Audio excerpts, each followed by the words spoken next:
All right. I'm 25 and I live in Hallsville, Kentucky, and I am a fifth grade teacher in Indiana. Even in high school and stuff, I felt like there was just more for me, that I could do more and I was meant for more. And I've just never really, I've been interested in like self-help and stuff, but I've never really dug into it the way that I would want to. And then I just got out of a bad relationship, and I had watched one of your master courses and you were talking about the course. And so I was like, I just feel like this is the time that I need to do it. And I went back and forth about it, and finally I was like, all right, I'm just going to take the chance. I'm going to do it because it's important. And then I had Easton, he's one. I want to be my best self for him and be the best example for him. And I want to model what I want for him. I want to model that. So, I didn't have to do all the years of research and reading that you did. It was broken down for me, which I loved. It got me thinking about, even throughout most of the course, I'm still like, I know that I'm meant for more. I know that I can achieve more, but I'm still like, I really don't know what my vision is. So like, I do have a vision. My senior year, we had to do projects. I just had this vision. I'm like, I want to do this program. And if I have something in my mind I'm going to do, then I'm going to do it.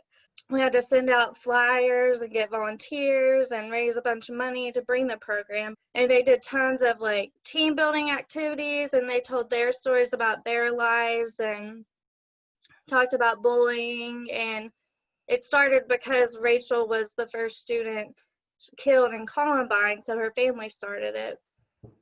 And so they did tons of different things, but the main one was the cross the line, where it's like, cross the line if you have suffered with depression, or cross the line if you've been made fun of because of your shoes.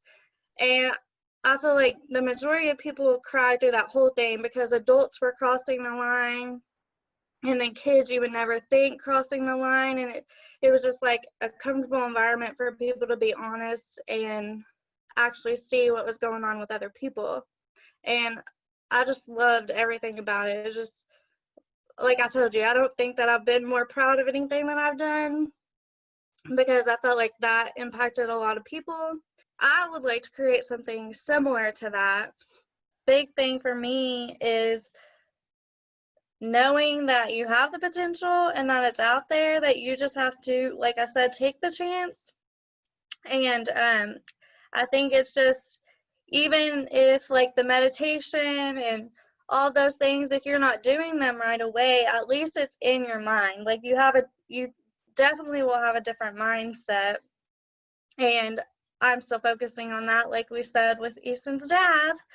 Instead of letting him control my emotions, I just have to center myself and think, okay, I'm grateful for all these things. I just have to let that go and rule my own life. Changing your beliefs, creating the abundant mindset, and then facing your fears and realizing your potential. Part of a module that was like major to me was the playing big, because I'm like, I have definitely played small, like big time played small. And so I'm like, I have to show up for my life. Like, having the steps to finally move in the direction that I want to live a more purpose-driven life. And I think just learning from you. You will answer my Facebook messages, and I mean, you're just always there to Thank you. encourage and support even the extra amount. So I'm glad that we have access to the course forever, because I know I'll need a refresher. Some of my notes or whatever may not make sense. I can always go back to the videos.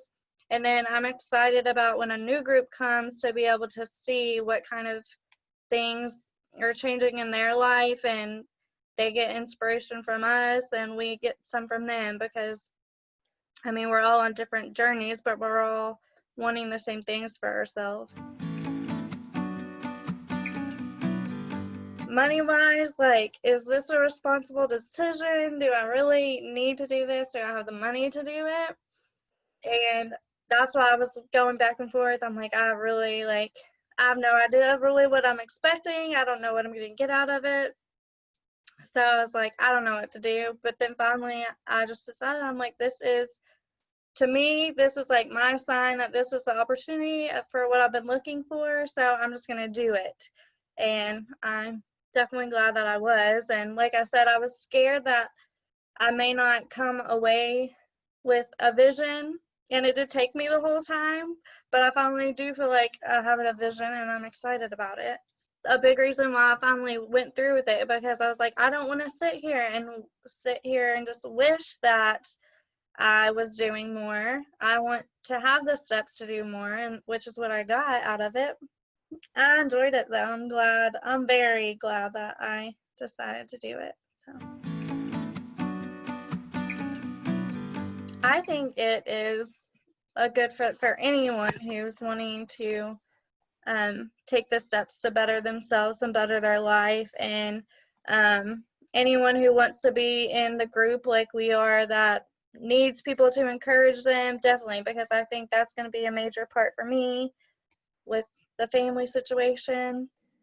And so I think anyone who's ready to take the step and actually do the work. And like you said, I think the work is important, and I was scared with having Easton and stuff that I may not be able to commit to it, but then I told myself, like, you're paying this money, you want this for your life, so you are going to do it. And I did do, I think, a good job.